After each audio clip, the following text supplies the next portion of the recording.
In this video, we're going to talk about what a word of the year is, what some examples of a word of the year are, and what word of the year I chose for 2023.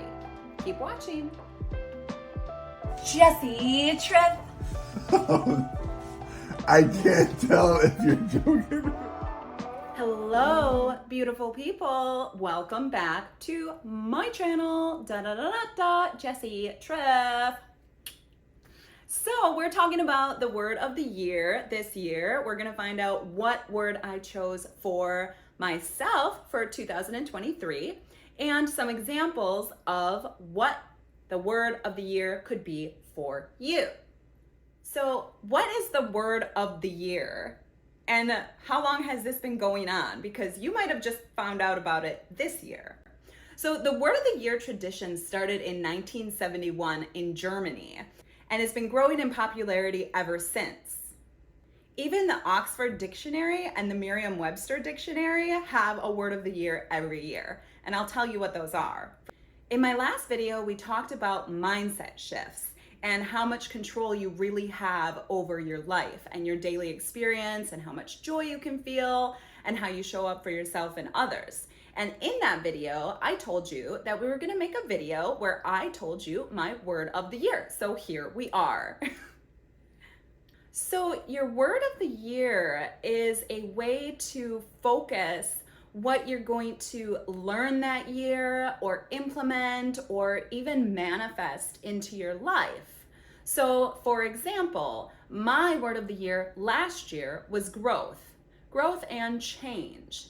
I dedicated a lot of time to growing as a person, personal development, learning strategies to impact my mindset and my life in ways where I could feel freer in my interactions and my thought processes.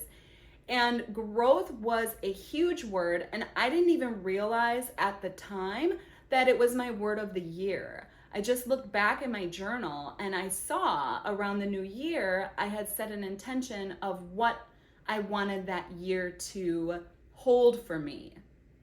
I dedicated a lot of time to growing as a person, personal development, learning strategies to impact my mindset and my life in ways where I could feel freer in my interactions and my thought processes.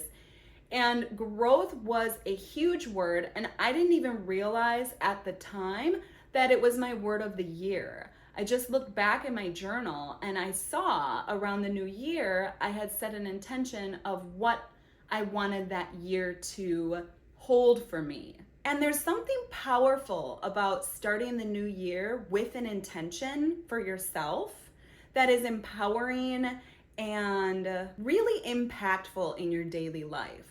So for example, my word of the year was growth. So anytime I chose a book to read or I chose a YouTube video to read, that thought was in my mind that I wanted to grow as a person. And it also set a goal for me that I could look at the end of the year and look back and see how much I had grown since the beginning of the year. And some of the words that I got from people as their word of the year, I'm so impressed and I'm in awe of the work that people have put into choosing their words. Growth, love, joy, connection, stability, grace, dignity, happiness, peace. There's no rules. Whatever word you choose that speaks to you, that creates a fire inside of you, that you really want to focus on that word, there's no rules. Like I said, your word of the year is yours and you get to have it be whatever you want it to be. Oxford Dictionary and Miriam-Webster have words of the year that they release in every year. So the Oxford Dictionary chose goblin mode, which is really cool. It's that state that you're in when you're just being really lazy and not doing anything. So, and then the Miriam-Webster Dictionary chose the word gaslighting. Gaslighting is when you are made to feel like you are crazy, or you're wrong, or your emotions are wrong. And it can be anything from a conversation or a debate to an advertisement, or you can even be doing it to yourself. You can even gaslight yourself by not validating your emotions or telling yourself you're crazy for thinking or feeling something. So I think it's awesome that those are the words of the year. So to end this nice, just about 7-minute video goal, I'm going to release my word of the year. So I jumped between a lot of words, and I even, once 2023 came, I decided on a word and I said that was going to be my word, and I changed it. And you know what? That's okay.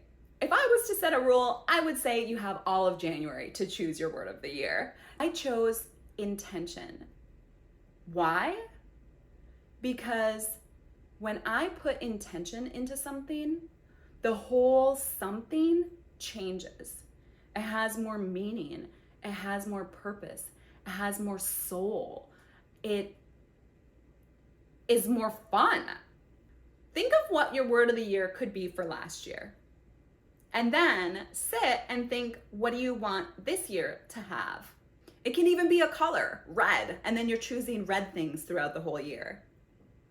It's fun, like my word, intention. You're finding something to do, to have fun with yourself inside your mind.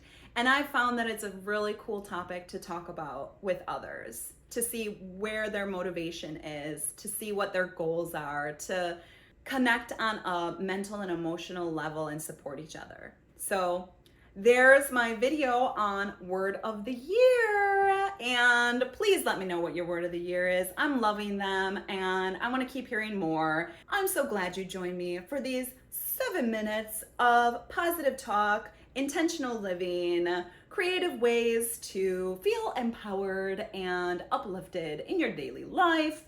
And don't ever forget, please don't ever forget how much control you have over your life because of how you can shift things in here and finding ways to connect to here. Thanks for watching. See you next time.